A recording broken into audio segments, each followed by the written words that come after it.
Hiya, Martin here. Thank you once again for joining me. This is episode 14 of my Netley Marsh preparation and show series.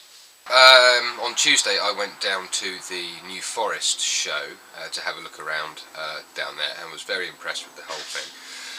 But this video is the lessons that I learned from Netley Marsh. What happened down at Netley with the weather was tragic, to be honest. It was such a great shame. And as my first show, I think it would be very easy for people to be put off. Sales wise, I didn't make back the money that I'd invested. As far as the pitch fees and stuff and my living accommodation, I slept in the back of my pickup. As far as my expenses are concerned for the actual weekend itself, yes, I did make the money back. But as far as buying in wood and pen kits and stuff, then no, I didn't. But I'm not going to be beaten by that, because there's no point in getting grumpy about the weather, because there's nothing you can do about it. So lesson 1, I suppose, would be don't be downhearted by crappy weather, because there is nothing you can do about it. And also don't be downhearted by browsers and just people that come and look at your stand, because they've got to pay to get in. They've got to pay to get in. They've got to pay for their food and their drink, and the food and drink is normally at an inflated price that you would expect to find in like a coffee shack or something like that somewhere else. So coffee is expensive, food is expensive, especially if they come with a family. They probably would have spent £60–70 or maybe up to $100 just to get through the gate and feed everybody. So they may not have as much disposable cash in their pocket as you would hope as a trader. So if you can take credit cards, that's brilliant. I use the PayPal here machine that connects to my phone. My phone connects to the internet, and then we can do card transactions. But of course that relies on a 3G signal. So if you've got a 3G signal at your showground, brilliant, or even at your craft market or what have you, then that's great. If not, you'll struggle with card payments unless there is an available and open Wi-Fi connection. The next lesson I learnt was don't second guess what people are going to buy, especially if it's your first show at a given place. Some of the guys on YouTube quite rightly suggested making little coin dishes and bud vases and ring holders and smaller items, because a smaller item is much more affordable. They're also fairly quick to make. But what I found was at Netley Marsh, people were missing them, but that's something to do with the stand, which I'll come on to in a minute. But they weren't really looking for those cheap kind of, or rather inexpensive items. They were much more interested in the larger plates and salad bowls and platters and stuff, which is great, because I had made quite a few of them, as you have seen. But the smaller items didn't go. I sold a few of them, of course, or a couple, but not to the extent that I would have hoped. Now that could come down to the type of people that went, or the type of buyers that were there, or it could be because they were missed. So the lesson would be, don't second guess what people are going to buy. Just because you're going to a craft market, for example, doesn't necessarily mean that you have to stock up with hundreds of small items. Admittedly, if you have hundreds of small items, you'll probably make more sales, but the larger items you obviously, hopefully, should have a higher profit margin on, or a greater amount of profit per sale. So don't second guess. I don't think you can say for certain when going to a show, oh yeah, the buyers at this show like this, until you've done one or two of that particular show. So for example, if I was doing a craft market in Winchester, for example, the first one, there'll probably be a mix of sales, perhaps for example bordering on more in the favour of smaller items. The second show you could sell about the same. So after the second show, maybe the third show, you can say, yeah, that market prefers smaller items. But you could do another market in Guildford, for example, where the opposite happens. People want or are looking for larger, more valuable items, that kind of thing. So you've got to judge it between each and every individual show you go to, because they're all going to be different. Now, the stand. The stand, as you would have seen in, I think it's episodes 9, 10 and 11. 9 and 10. 10 and 11. Anyway, it doesn't matter. In some of the previous episodes you would have seen me with the stand. Now, the stand itself is 6 feet long by about 18 inches deep. Probably no more than that. Which is quite narrow. And on the left hand side, as I'm standing behind it, no, on the right hand side, sorry, is the pen rack. I'll put a picture up to show you what I mean. Along the top of the pen rack are the little bud vases and the ring holders, and then down the pen rack you have the pens. Next to that there are some more pens, and then some bowls at different heights. Now, the stand itself, I think, looks quite attractive. As a lot of people did say, that's a really nice stand, and they were all commenting on the quality of the banner and the literature and the business cards and stuff that I had available too. But what I found was people were missing the bud vases and the ring holders on the top of the pen rack, because they were slightly above their eye line, because as they approach the stand they look down to it slightly, because the stand itself is about the height of a bar. And they were coming along and they were looking down and they were looking at the bowls and stuff, and then they would see the pens and then look up to the top row of pens, virtually missing the row of bud vases and ring holders. So I would suggest, this is just my experience from the one show that I've done, I need to experiment a little bit more with others, but they tend to miss stuff that they can't see. So if you've got something above their eye line and they're looking down here, they're going to miss it. So perhaps I could have missed out on some sales if they were lower down, although having said that, there were a bud vase or two down on the countertop, but in amongst the bowls, so again could easily be missed, I suppose. Lessons to take forward would be to have plenty of stock produced over a period of time, rather than trying to cram it all in like I did with this series. So produce your stock over a long period of time, which I'm sure if some of you do craft markets and stuff on a regular basis, then you will already be doing that and have a decent stock built up. I didn't have a stock built up, so I had to cram it in at the last minute, sort of thing. With a craft market, a lot of people noticed, as did I, and I've noticed this in other craft markets as well, so this is not a criticism of Netley Marsh at all. I noticed it at the New Forest show, and also some of the other craft markets that I have visited in my local area.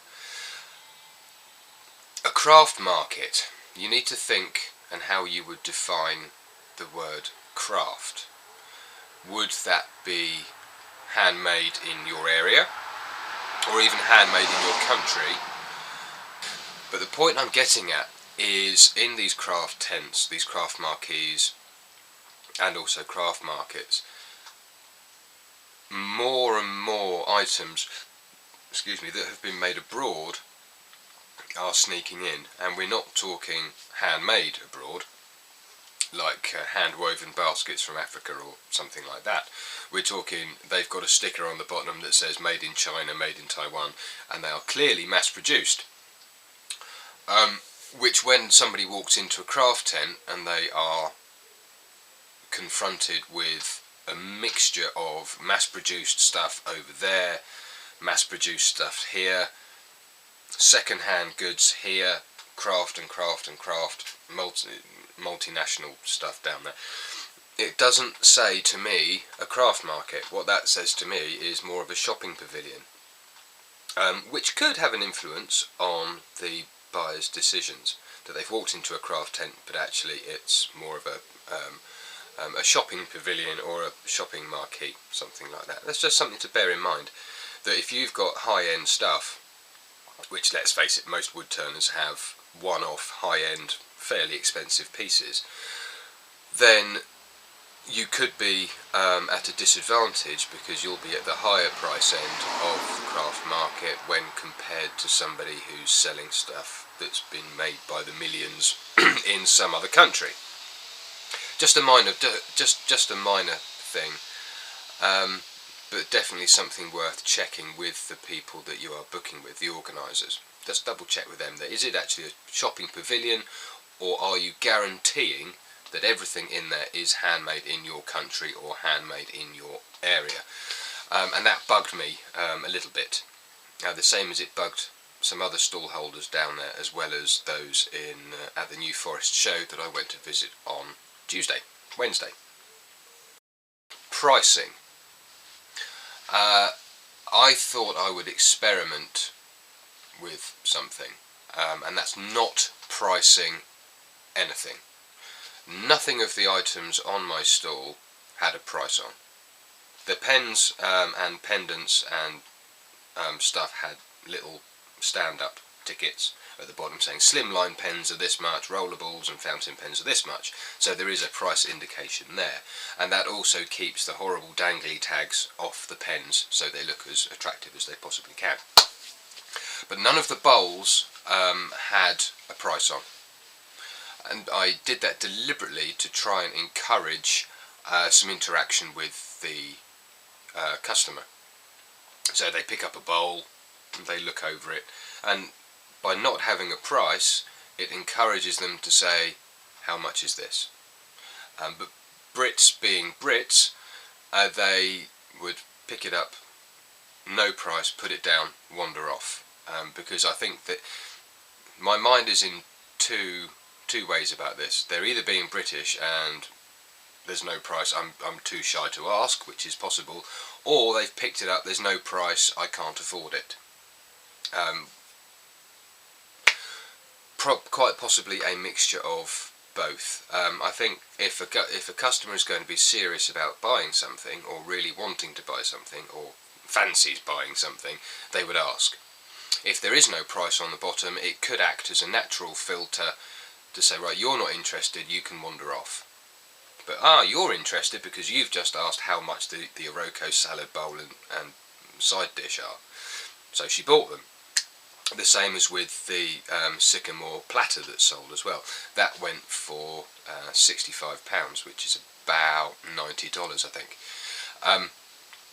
So that worked in that sense, but I think to actually have a price on the bottom would be better for the future, so that's definitely something I'm going to do. And also, because it's a craft market or a craft marquee, something like that, it gives you the ability to negotiate around the price, which is what I did with the sycamore platter. That was negotiated a little bit. So that's something else that I learnt. And also take along a few spare blanks. I took a box full of Cedar of Lebanon blanks and some of the Spalted Beech blanks that I had, because you never know, another wood turner might come along, start talking to you and about the stuff, and you can say, oh, I've got some pen blanks down here, do you want to have a look?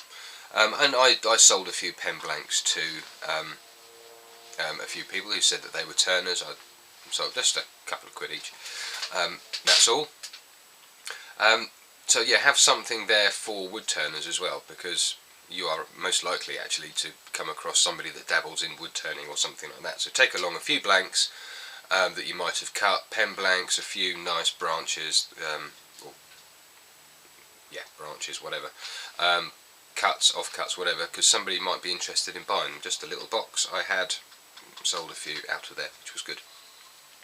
And also, use if you have a YouTube channel, I found telling people about my YouTube channel quite helpful. It starts a good little conversation, and you can say to people about a big special piece or whatever whatever it is, you can say, yeah, this piece costs however much, and there's a video on my YouTube channel of me actually making this. So you, as a conversation piece, you can actually say to people, yeah, I got this from wherever, and this guy turned it, and there's a video of him on YouTube making it. So that's an extra little sales tool, little extra conversation piece for people. Really well. In fact, the olive ash platter, which I've got for sale for £120, which is $200-ish, something like that. 200, 180, $180, something like that. Yeah, the olive ash platter is up for £120, or a very sensible offer. I didn't sell it, but the two people that were really interested in it actually watched part of the video of me making that on my phone on the stand with a 4G signal. And that was really good. It really helped. It was a nice interaction. They took away some stuff, and who knows, I might hear about it I might hear from them in the future. And I think that's probably all the lessons that I can think of that I learnt over the Netley Marsh weekend.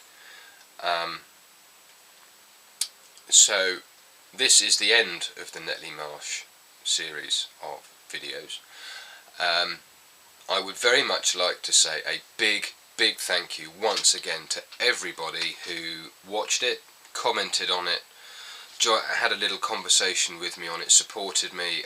So yeah, thank you very much for all of your comments and your support.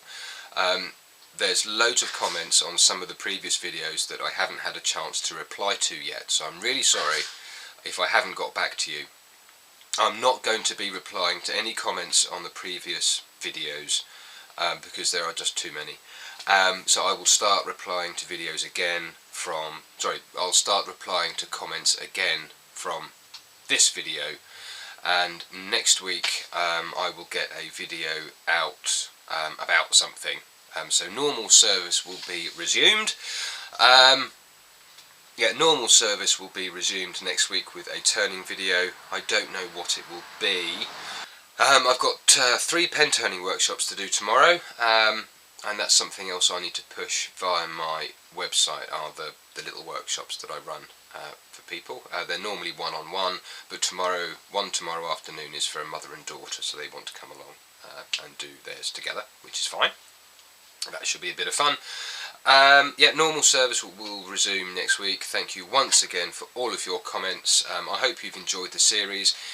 If you want to chat with me about any of the lessons that I've learnt, or go into a little bit more depth about any of the lessons that I've learnt, or ask me if there are any more, then please do leave a comment, send me an email via Google Plus or my Facebook page or website, whatever. If you want to learn a bit more, I'm very happy to chat with you about it, no problem. Yeah, just get in touch, leave a comment, and thanks once again for watching, and I'll see you all again next week. Bye for now.